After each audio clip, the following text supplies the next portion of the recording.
Hello everyone and welcome to this episode of the Matters podcast. I am really excited about our guest today and she's going to unpack, who she is, what she does in a little bit. But today we are talking to Nicole Drury. She wears a good couple of hats as any business owner, entrepreneur does. And she comes from a background of PR and media and has worked in a couple of cool industries as well, which I'm hoping we can dig into in this conversation. And today she kind of goes by a visibility strategist, and I have never heard of a visibility strategist before, Nicole, and so I'm really excited to just unpack the last year and a bit in business with you. So yeah, Nicole, welcome to the Matters podcast. We're so excited to have you here today. Awesome, thank you for having me. It's exciting to be on this behind or in front of the scenes. Yeah, for the first time. So I'm usually the one behind the scenes or briefing the clients. So yeah, thank you for having me. Awesome. Maybe to get us off, Nicole, just tell the listeners a little bit about you, a little bit about your background and kind of what your day-to-day looks like. Awesome. So Nicole Drury, Visibility Strategist. That name pretty much came out when I sat with my business coach and I was like, okay, I'm just really passionate about all of these things, digital marketing, PR, just looking at my background, sales and all of that. And then she goes, well, what you're actually doing is helping clients become visible. So sitting with them, so I know people in this industry understand like content creators, marketing, but it was just so interesting sitting with people of everyday life when they sit there and they go, but what is even actually a content creator? Or we understand maybe photography or social media, but outside of that, people don't really understand the field. Yeah. So I think just looking at that, when we looked at all of the need and what I was actually doing, the most practical name for it was just Visibility Strategist, and that's what I'm doing. So it really is what the name says. And in terms of my background, correct, is the question, would be, started off with PR, got a degree in that. So glad I'm using it. That's awesome, You're one of the few using their actual degrees. It's good when it all comes together.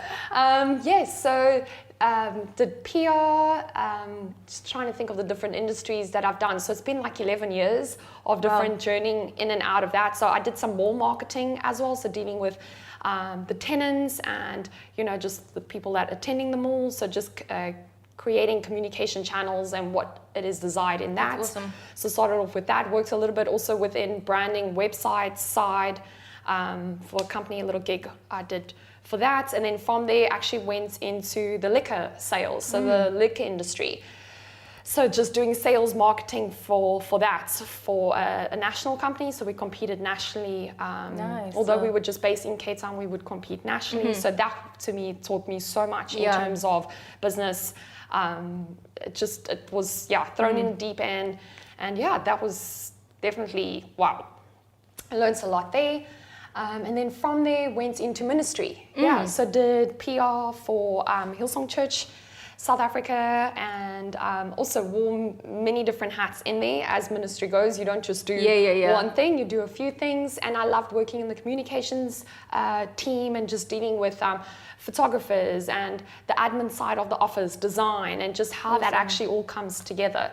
So all of that came in together. And then last year, 2020 Jan, started with a passion project, had a client that I was just very passionate about, and then I was like, okay, cool, let's just get back into this and go for it and see where it leads. And then as people and friends and circles heard about it, the clients just came and I was like, okay, maybe I should start a business with this. That's awesome. And then that's how that all started. Nice. I love when you and your business coach were talking and you kind of thinking, well, what do I kind of call myself? What do I do? And you went with the name Visibility Strategist. I love that your first thinking was, well, let me call myself what I actually do and how people understand what I do by my name. Let's strip down the jargon, which I think is such a big learning in there, because sometimes you kind of like want the name, but a name that nobody understands is kind of, you spend half the time trying to explain the name. Exactly. And so I love that, immediately we know Nicole helps brands and businesses become visible. I even love the relationship that you have with your business coach. How has that benefited you, benefited the business? And what have you seen sort of happen and how have you grown since being in this coaching relationship? Yeah, that's awesome. It's a good question. So wow. where do I start with her? So again, my background, as you've heard. Now, how did I take that? And then if I'm looking at what the world is actually doing, how do I marry that? So outside of just, this is all I know, this is who we serve, I live in Cape Town, maybe this is all I can serve, is just right here and the people that I know. And so I then had met her a few years ago back already. So her name is Shannon Kelly, the Anti-Hustle business. And she just helps actually moms that we have all this wealth and knowledge, and it's not actually, we're not just moms. We had lives before kids. And it's just this gold mines of women sitting around the world knowing, and she just wants to come alongside them and help them take their expertise and just take actually what they know. So one thing she says often is, as long as you know something, all of us actually know something a little bit more than the previous or someone else out there. Now it's just taking that, growing your experience around that, and just keep building on that, and then bringing other people on the journey of that. And people see that passion. There's only one of you out there. And that's, I guess, so I started off with that, did a group coaching course with her in August, and that's kind of, I guess, where I also started just to rebrand my business and really niche down.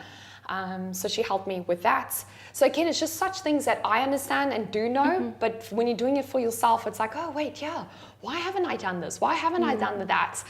And I think that's a lot of like businesses in just general. You know everything that you have to do, and you get so caught up in then maybe trying to do so many things. So what I loved with her is just narrowing, bringing it all back and being like, okay, cool. Let's just first start here and then just go slowly. And then, sorry, I'm going off the topic, so I'm trying to remember again what our relationship or the question was with that. So just retransformed my business. So I went from just offering PR as a service for businesses into coaching them. So so just helping you go, okay, cool, where are you in business now? And then invisibly just plugging in the different marketing avenues out there, and then seeing, okay, cool, let's put that into place while using group coaching courses, workshops, and all of that. So that's where it's developed to now. And just currently, I launched towards the end of last year. So as I finished the course with her, the goal was to launch our own courses at the end of those 6 weeks. And it was hard work, but it was awesome. And I then launched the Visibility Academy, which is my own then group coaching course. And I could chat on more about that. Well, why don't you tell us a little bit more about the Visibility Academy? Awesome. So that, again, is for wellness. So I help wellness brands. So when I say wellness, to me personally, it means from financial planners to nutritionists to counselors to fitness instructors. Is people bringing freedom and helping people. So I come alongside brands like that, and I help you build, scale, and sell your business online. So in this course, we break those 3 points, those 3 pillars up, and then I personally work with you so closely. You've got all of this experience. You bring your experience, but then I help just come and just really hold your hand and take you through all of these steps. Like by build, I mean websites. So looking at your website, looking at the branding, going, what is your message? Are we communicating that clearly? And then we're looking at then, okay, how's the selling also looking? Which I think is also so important. We know we don't want to sound selfish, and that we're pushing our products. And I know that there is a fine line behind and between that, if that's the right word. But just it's a reality of businesses. And I think, people can be like, okay, I've got my social media, check. I've at least got my word out there. But there's just so much other things that tie into that. And my heart is for you to also see, is the sales coming out of that? 100%. Which I think, I find personally, marketing businesses aren't really putting those hand in hand and hearing the clients in that 100%. In terms of strategy. So I could go on about strategy. So anyway, so that's the sell. And then the scale is also just looking at people and their time. So for example, a fitness instructor or a counselor, you've got your one-on-one clients. So you're either happy, you're like, hey, I'm back to back already packed with clients, but now it's looking at that going, okay, how can we actually service 50 at the same time with your 1 hour? So we basically look at just a few avenues within that are available out there that you can do, and in turn then helping people. So that's a lot of words, but no, I love it. I love your clear. The marketer in me loves clear messaging. So when you can say build, sell, and scale, I'm like, you're talking my language. And I also love the heart for when you partner sort of with your clients. That this actually needs to convert, and even some of the clients that I'm currently working with. At the end of the day, we need to sell your products, sell your services. Not only does that kind of prove that I'm good at what I'm doing, but you at the end of the day need to be making your business needs to be profitable in whatever way you've deemed profit to look like for you. For your business. So I love that there's also we'll give you a holistic, it's a holistic approach, a holistic strategy. But at the end of the day, we need to convert, and we need your call to actions to be realized. And so, I love that. I've just seen so many, I guess, just like agencies, and in a world where everybody can almost do anything. The actions not really convert, and at the end of the day, clients pay, customers aren't serviced. So I love that holistic, I guess, just that holistic approach to what you're doing. I wanted to say at the beginning, quick caveat about mine and Nicole's our history. Is Nicole called, sort of emailed Jumpstart and said like, hey, let's connect. We kind of were. When you just kind of notice someone on Instagram, and we set up a call, and the day that our call was scheduled for was the day after I had just gotten engaged. And I think I couldn't keep it in. So I said, hi Nicole, so nice to meet you. I'm sorry I can't concentrate. I just got engaged last night. Although she kept it actually really, really, really cool. I think you even said that right at the end, and I was like, why are you even taking this call? I would have totally been like, hey, I can't chat today. But typical, so professional. You literally are next level. Oh no, I was trying to keep it together. I was like, I cannot sit through this whole call. And you only told me at the end, and I was going, oh my gosh, are you sure you got engaged? Because that was, you kept it very cool. Oh, thanks. I'm glad that's what it felt. But it felt like I just bursted out. I don't know if I could have started crying, if I was laughing. It was all still just sinking in. But no, I've really enjoyed just following the journey of the business so far, and seeing even just in the year how much things have changed and grown and developed. You mentioned something around niching in your offering and niching in the target market. Explain maybe to the listeners what does niching in kind of look like? What does it even mean? What does it look like for you? What was that process like? So again, it's so funny being in this field, and it sounds like such the most obvious question, like when people say, who is your ideal client? And what is the problem that you're solving? And that to me was what niching is. So, but when you're starting off, don't know if it's just me, but when you're starting off, you're like, oh, so who are you actually serving? And I'm like, anyone. I'm just so grateful to have anyone. I was like, if you want to hire me, yay! So, you're glad for that.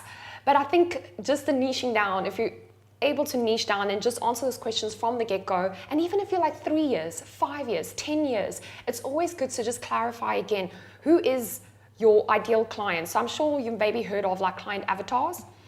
So it's creating this person, even from the detail of what is it that they maybe look like? What is it that have they got a family? More or less, how much do they earn?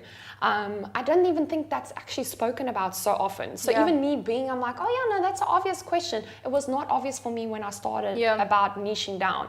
So again, when I sat with my business coach, and she was like, who is your ideal clients? And I know sometimes it does take time as I was serving. I didn't know, for example, that wellness was as niche as I wanted to go.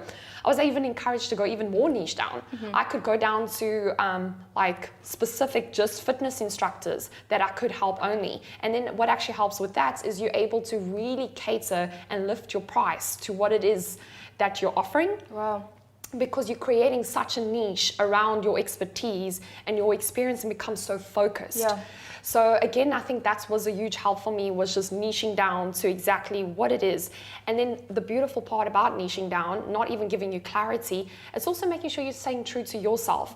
So I didn't want to take on, for example, a pharmaceutical company. If in my heart of hearts, I know I'm more holistic.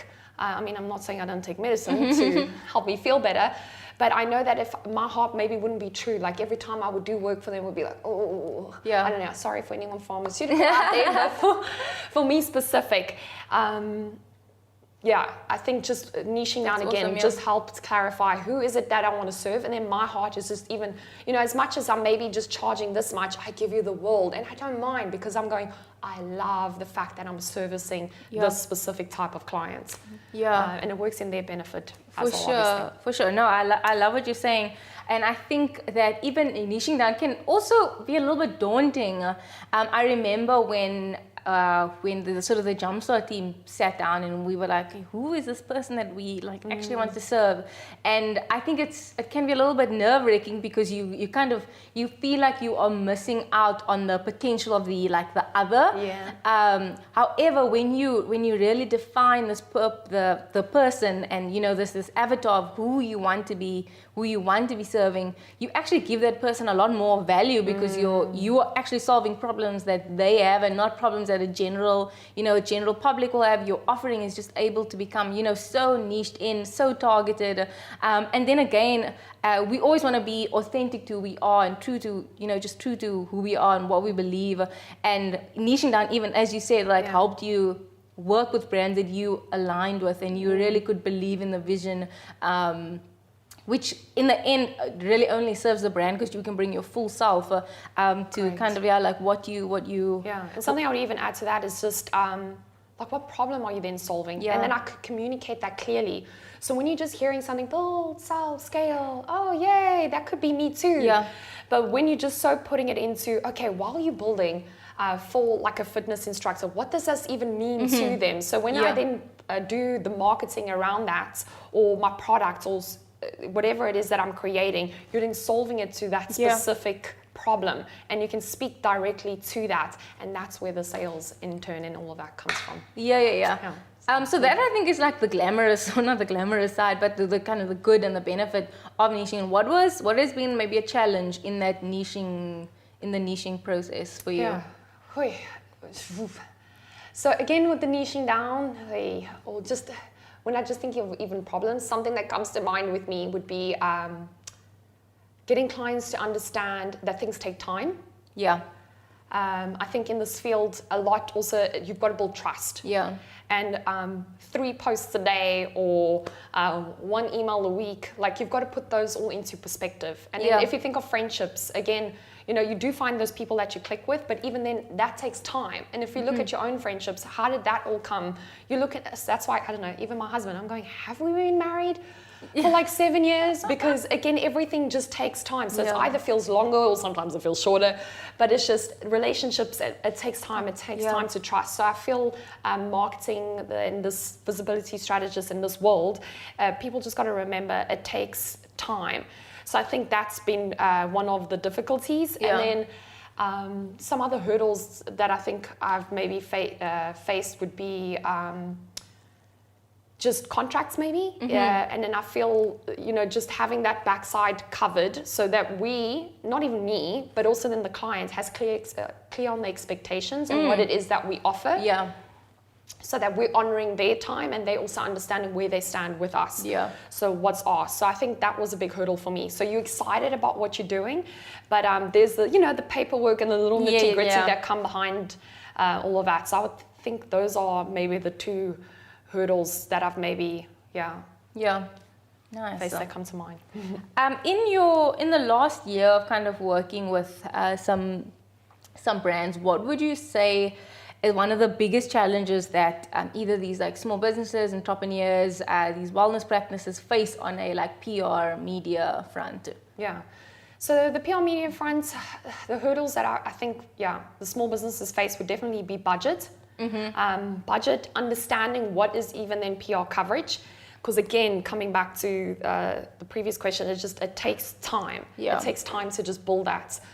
I would say budget and the understanding of what it is, and then time. I would say those are the 3 things. Again, that's why I love now coming more as a coach, a PR coach, coming alongside and offering around that to make it easily accessible for people to understand at a budget that is accessible to them, and then also understanding that they can do it themselves. You know, as a small business owner, we do wear many, many hats. And then even if you don't want to do it yourself, it just gives you that knowledge behind, okay, oh, is this actually what I'm going to be paying for? Yes. Because sometimes we can pay for the things, but we don't fully understand what happens behind it. So even if you just want the knowledge behind what it is that PR then entails, it gives you that, and then it gives you the, I don't know, just empowers you to do it yourself. Is the one option, and then otherwise just knowing when you do hire someone, oh, okay, cool. These are the expectations. This is what I'll get out of the relationship. This is what the business will get, and this is what I'll be kind of giving up or sacrificing to make this happen. No, that's great. And the business has been running your sort of your own Nicole Drury business has been running for just about over a year and a bit. Tell us a bit about, year one in business. What has it been? And maybe even like, what is your biggest lesson or lessons been from this? I'm sure there are so many people who could just learn from your journey. Yeah. It's hard. Everything can look very glamorous. Or people are like, oh, you're just doing so great and you're on the right path. And you're like, thanks. Yeah. I'm like, if you only knew behind the scenes, the crying, the imposter syndrome, I think that would probably be the biggest thing. Is although I've got, I don't know, all this experience, it's just, you can't help but compare or to see someone else that's gone further along. Or again, in this like social media world, there's this, you've got this access to so many people. You can be like, oh, but look at them, but look at what they're doing. So I think the biggest hurdle will be the imposter syndrome, and not that I think it ever leaves. But I would say, that has been one of the most interesting hurdles. And then just remembering your why. Why is it that I started this? And I think staying clear to that.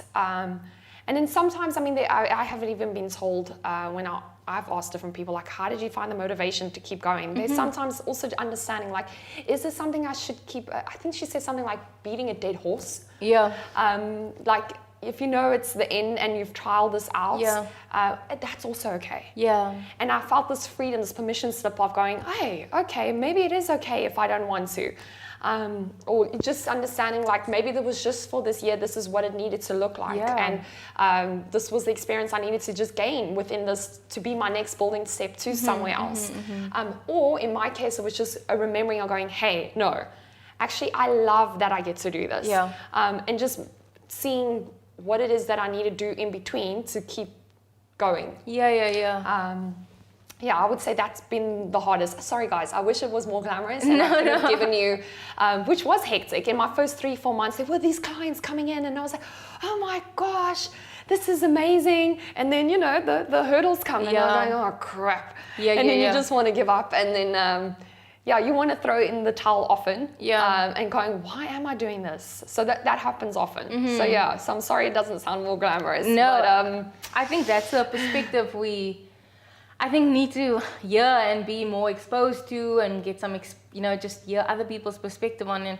Because I feel like it can be a really like isolating journey, and you're kind of trying to keep up, you're trying to manage the reputation of your business. But I love what you were saying around maybe it's time to like let go. This isn't like a let go message part of this podcast. But it's a reality of business. But maybe maybe this is something that I tried. It was a great idea at the beginning. I put my heart and everything into it, and I've walked away with a sort of skill set. And now I'm able to pivot and, be something else and take the next step. Or maybe there's like a product or service line that I kind of need to drop so that I can, take the next step forward and become the more refined version of what I want and be my full authentic self. And so I think there's so much in that, because I think it's like human nature to also like cling, cling. And I think it also takes a great deal of what's the opposite of like pride? Like not being prideful, or humility, a great amount of humility to say like, I tried this, like I really, really tried this. I thought it was going to work it didn't work in this format. And there's so many cringe moments. I look and I'm going, how am I supposed to bring other clients on board when I'm showing that now I'm pivoting? Like I was PR and now I'm this visibility coach. Yeah. I know it's such a change and I'm going, I mustn't show people this. I must show that I'm perfect. Otherwise, how are they going to hire me?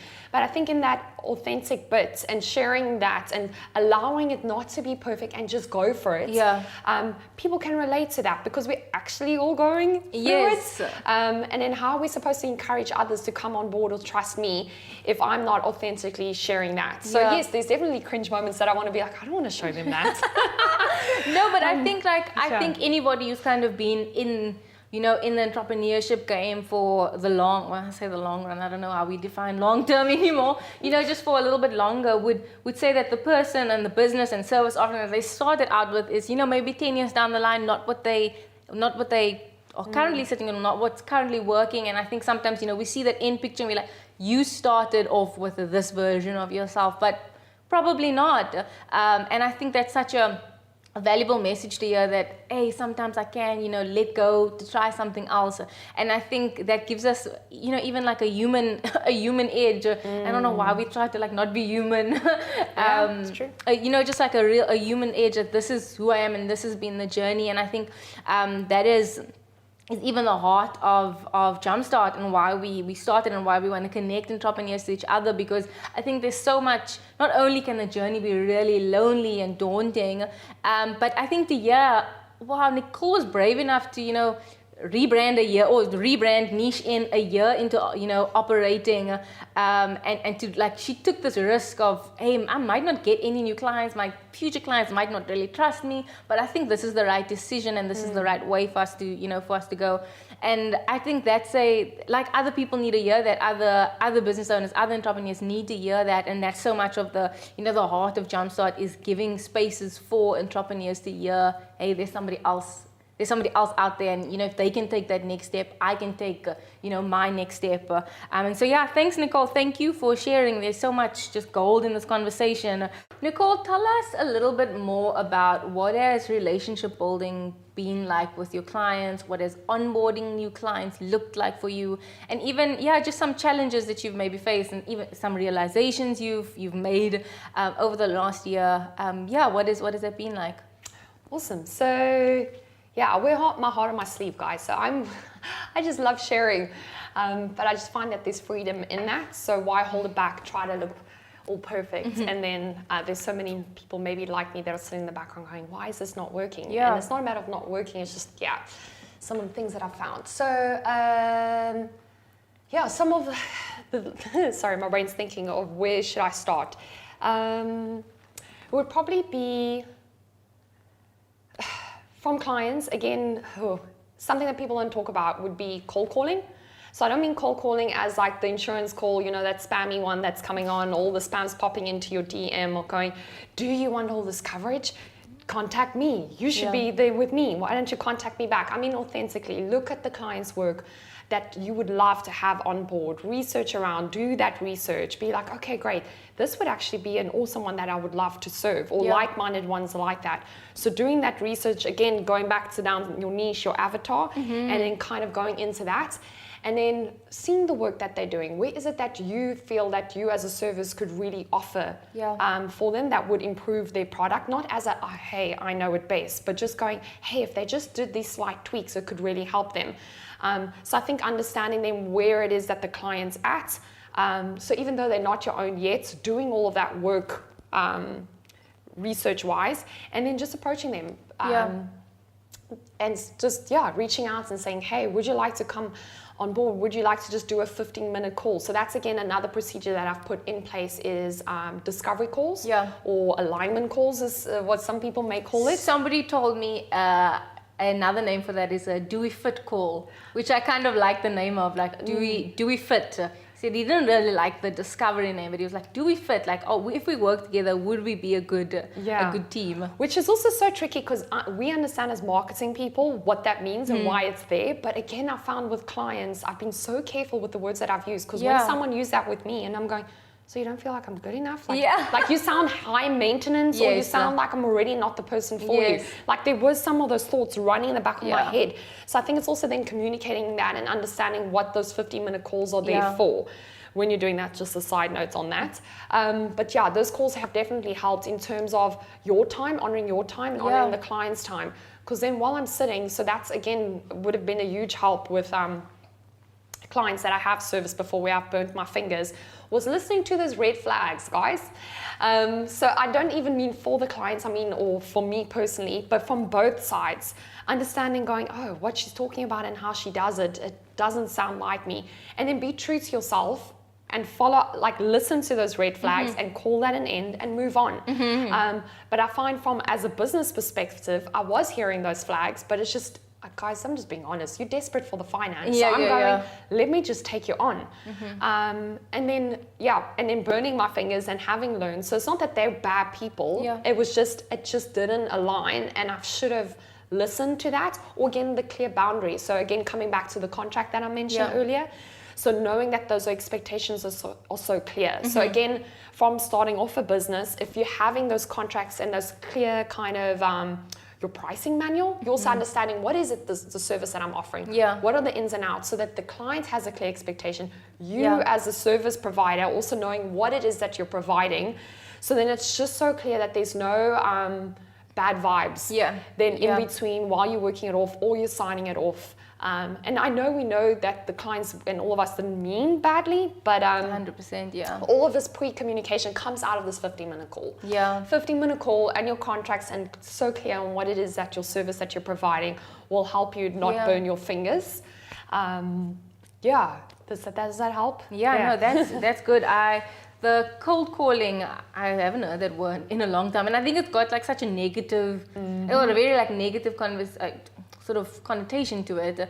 But you were saying like there's so many different avenues, and you actually have to put in some work to be able to make an effective cold call, we'll say, like where there's no pre-established relationship. And so I think that's also like we kind of still need to be working to get the clients on that we would like to get on. And it kind of, what's the worst that could happen?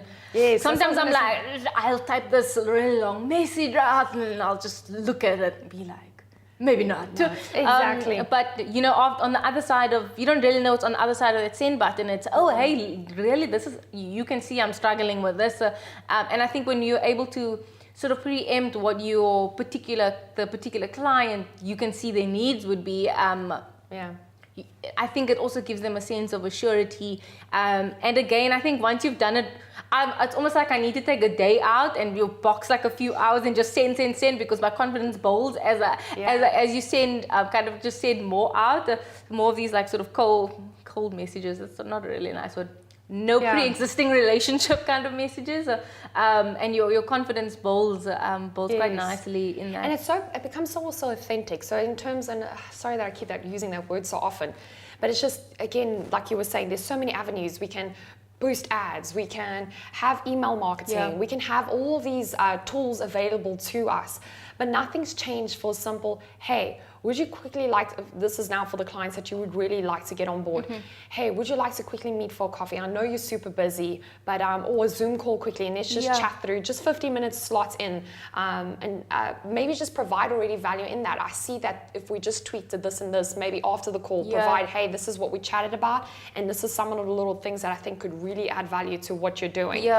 And then again, put a little sticker there saying the worst they can say is no. Yes, 100%. And I think identifying sort of like your hot leads in quotation marks, and offering sort of your hot leads, that type of little bit more of like a tailored experience, a tailored. And then it also shows them you're also really interested in what it is that you also offer, and you've come out to seek them. Again, I know it's a little bit more work. But it just, again, it will build those relationships that even if that one doesn't work out, they share it with someone else and they go, hey, I really think that this is great. Or you've actually approached them and they go, I can't believe you just contacted me. I've been looking for someone to do this. Yeah. And it's perfect timing. Cool, Yeah. let's chat next week. No, for sure. So Nicole, tell us what is coming up next, and what are kind of your focuses for the business for the next little while. Awesome. So so Visibility Academy. That's a 6-week group coaching call. So I'll probably be launching that towards the end of March. But I'm hoping in between there, I might move that one even up. But is to break down the 6-week group coaching call into workshops, so 1-day workshops. Wow. So into a 1 hour, just so that people can come on board, get an experience of what it is, and maybe they're also not needing the full thing of the entire 6 week, and then maybe just looking for, I just need the PR side, I just need the email marketing side. So those are some workshops that I'm gonna just package that into 1 hour ones, and then preferably collab with like-minded brands. So again, just adding people's expertise, maybe specific into those things. Having a journalist come on board to help me with the PR workshop. Nice. So just seeing from media coverage what it is that a journalists actually are looking for from their receiving end for brands when you're approaching them, and then from my side in terms of PR and strategy as a business, helping you just understand, okay, how can I write my own one? And then get that all done, and just and then I'm hoping by the end of that 1 hour, people will have their templates written out, the emails, and then provide them a bunch of free resources in terms of free media list. So you know exactly who to, so within the specific wellness field, so that you know where to email your message to. So again, just refining the message. Anyway, I could go on and on and on, but that is 22. So, and with a big focus on trust. Awesome. Trust and just adding value, which is frustrating from the sales bit and budget bit, where I'm like, oh, Jesus, I need income to come in. But I do understand that this is a trust game. And I've just been, so like my business coach often mentions, she's like, Nicole, you've just started. It's just been a year. So take it easy on yourself. So that's me for 2022. Awesome. It sounds like you have a very exciting year and an exciting couple of months coming up. To the listeners who want to get plugged in, I think there's some really, really cool, valuable courses and just the coaching that you offer. And I'm sure there's so many people who could benefit from being connected to you. Where could somebody connect with you if they're wanting to just find out more about those courses and get in touch with what you're doing? Awesome. So you can either hop onto my website, nicoledrury.co.za, or you can follow me on Instagram. It's _Nicole Drury. And then within that Instagram, there is on my bio, did you know that your Instagram bio can make money? Wow. So I've got a bit of a free template on there with exactly just steps, 3 key steps, and then a little bit further about the academy and other points on how you can work with me. But at least there's some free resources to get you going. Nice. Yeah. Well, there you've heard it, a free resource to optimize your bios, and there's so much value. I've actually checked it out. It is, and I've actually used it or sort of measured what I just wrote for a client up against it. Awesome. The steps were really clear. Thanks for that. Thanks for that, Nicole. But also thank you for your time. What a value-packed conversation. I just can't wait for people to hear it and snag all the gold that they can. But thank you for your time, Nicole, and all the best for everything exciting that's coming up. It's going to be a good year. Awesome. Thank you.